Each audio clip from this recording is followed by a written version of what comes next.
Good evening. I am the Keeper, and you are listening to the Deadlight Codex. This is the account of a factory worker named Mark.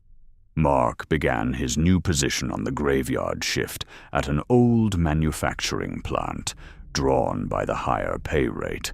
The building itself was a relic, its walls steeped in history, with creaking floors and flickering lights that cast long, unsettling shadows. On his first night, he met Chris, a fellow worker who quickly became a source of camaraderie amidst the monotony of the night, his presence a strange comfort against the oppressive silence. Chris had an uncanny presence. His stories filled the long hours with a chill that seemed to seep into the bones. He spoke in hushed tones of past workers who vanished without a trace, leaving behind only whispers and rumors that lingered in the dusty corners. Mark listened, intrigued yet skeptical, dismissing them as ghost stories to pass the time. Yet there was something in Chris's eyes, a knowing glint that suggested more truth than fiction. It was as if he had lived through those tales himself, each word dripping with a sense of foreboding. As the nights wore on, Mark noticed that Chris never seemed to clock out. No matter how late it got, Chris was always there, wandering the factory floor or leaning against a wall, recounting another tale with an unsettling calmness. It struck Mark as odd, but he assumed Chris had a different schedule or simply preferred to work extra hours to avoid the outside world.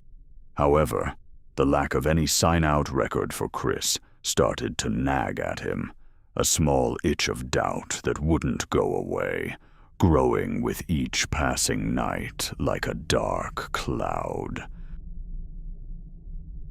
Curiosity got the better of Mark, and he decided to ask the night supervisor about Chris. The response was a blank stare, followed by a dismissive wave. "There's no Chris on the roster," the supervisor insisted, a hint of irritation in his tone, as if the question itself was an unwelcome intrusion. Mark felt a chill run down his spine, the kind that raises the hair on the back of your neck. If Chris wasn't on the official list, then who was he really?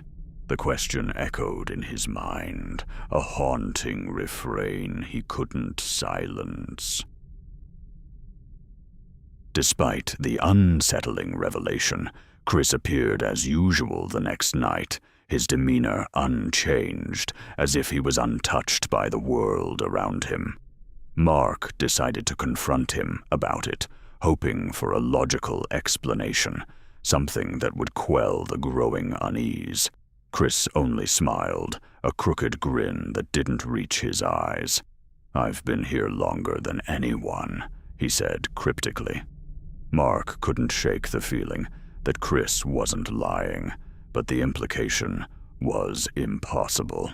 The stories Chris shared took on a new, more sinister tone, their shadows stretching far into the past. Mark began to notice other odd occurrences around the factory. Tools would disappear only to reappear in places they'd never been, as if moved by unseen hands. Doors that should have been locked were found ajar, creaking eerily in the wind. He tried to rationalize these events, attributing them to exhaustion or simple mistakes, but the explanation felt hollow. Yet deep down, he knew there was something more at play. The stories of vanishing workers resurfaced in his mind, lingering like a shadow he couldn't escape, whispering truths he was not ready to hear. One night, Mark stayed after his shift to watch Chris. Hidden in the shadows, he observed as Chris moved with purpose, checking machines and jotting notes in a small, worn notebook. There was an intensity to his actions, as though he were performing a ritual rather than completing tasks, each motion deliberate and precise.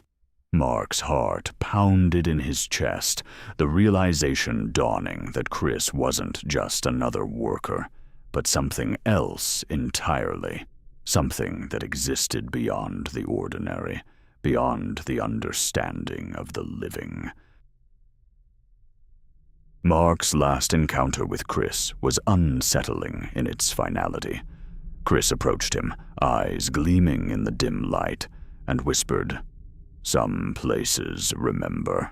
With that, he turned and walked into the shadows, disappearing from sight, as if he were part of them. Mark felt a chill, as if the temperature had dropped several degrees, the air suddenly heavy and oppressive. When he searched for Chris the next day, he found nothing, no belongings, no trace of his presence. Chris was gone, as if he'd never existed, leaving only the echo of his words. Mark tried to move on, but the factory felt different, as if it were watching him, each creak of the floorboards a reminder of what lay beneath. He couldn't shake the feeling that Chris was still there, lurking in the shadows, just beyond the veil of reality. The stories of disappearing workers haunted him, each shift a reminder of the chilling truths Chris had shared, truths that seemed to live in the walls.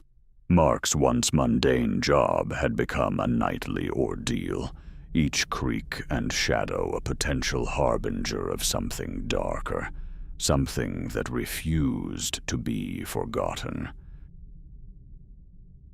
Mark eventually left the job, but the experience stayed with him, a lingering dread in the back of his mind that flared up at the most unexpected times.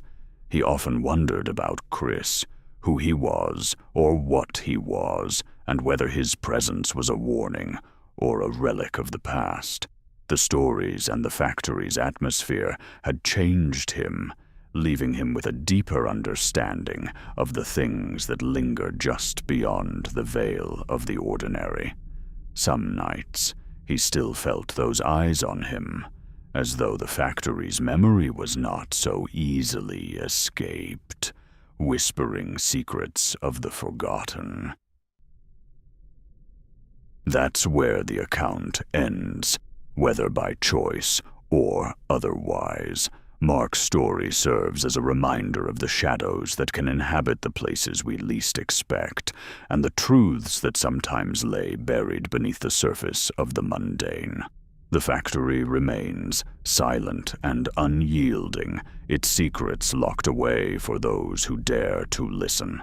Some stories don't end, they just stop being told, and if you're smart, you'll let them stay that way, lest you find yourself listening to whispers that should have been forgotten.